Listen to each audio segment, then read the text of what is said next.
guys, and welcome back to this channel. In this video I'll be showing you guys how you can find and use the Splice tool on CapCut PC.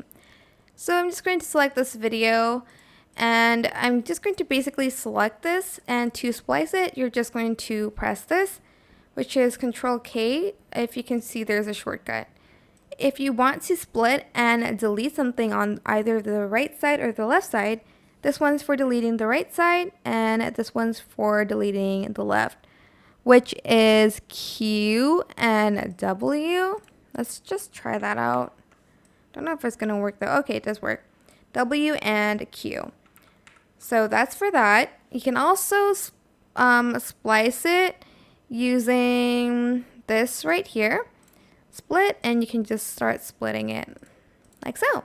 And that is it. I hope this tutorial was helpful for you guys. Don't forget to like, comment, share. Also subscribe to this channel if you haven't done that already.